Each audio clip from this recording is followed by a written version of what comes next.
زنا ایک قرض ہے۔ امام شافعی رحمۃ اللہ کے اشعار کا خلاصہ ہے کہ پاک دامن رہو، تمہاری عورتیں پاک دامن رہیں گی۔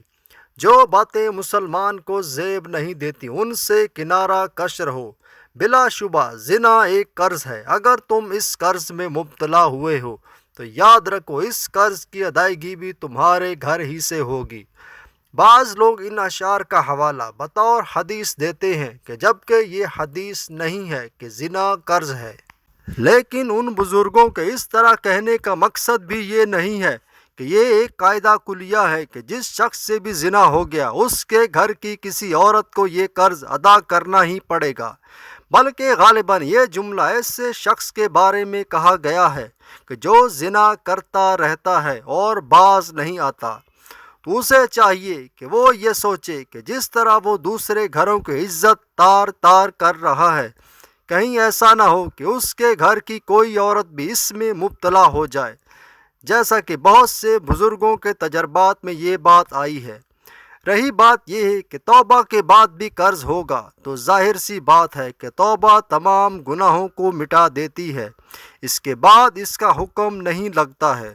اور بلا شبہ یہ بھی حقیقت ہے کہ ایک آدمی گناہ کرے تو اس کے گناہ کی سزا دوسرے کو نہیں ملے گی، اور اللہ رب العزت ظلم نہیں کرتے، نہ ہی کسی ایک شخص کی گناہوں کی سزا دوسروں کو دیں گے۔ البتہ ایک حدیث میں آتا ہے کہ تم پاک دامن رہو گے تو تمہاری عورتیں بھی پاک دامن رہیں گی، جس سے یہ نتیجہ نکلتا ہے کہ جو شخص پاک دامن نہیں رہتا اس کی خواتین پاک دامن نہیں رہتی، بائی صورت کہ جو شخص کھلم کھلا زنا کرے اور اپنے اس فسق اور گناہ پر اصرار کرتا رہے تو یقیناً اس کے گھر والے جو اس کو یہ عمل کرتے دیکھ رہے ہیں ان کے دلوں میں بھی اس گناہ کی برائی ختم ہو جائے گی، اور ڈر ہے کہ وہ بھی اس عمل میں مبتلا ہو جائیں۔ لیکن اگر کوئی کسی غلطی کو کرنے کے بعد توبہ کر لے اور اپنے اس عمل پر شرمندہ ہو تو باری تعالیٰ کی مغفرت اور رحمت بہت وسیع ہے، اور وہ انشاءاللہ معاف فرما دیں گے۔ اور اللہ رب العزت جس عمل کو خود ناپسند فرماتے ہیں اس عمل میں اپنے بندوں کو سزا کے طور پر کیوں مبتلا فرمائیں گے؟ حضرت ابو امامہ رضی اللہ عنہ سے مروی ہے کہ ایک نوجوان نبی کریم صلی اللہ علیہ وسلم کی خدمت میں حاضر ہوا اور کہنے لگا، یا رسول اللہ صلی اللہ علیہ وسلم، مجھے زنا کی اجازت دے دیجیے۔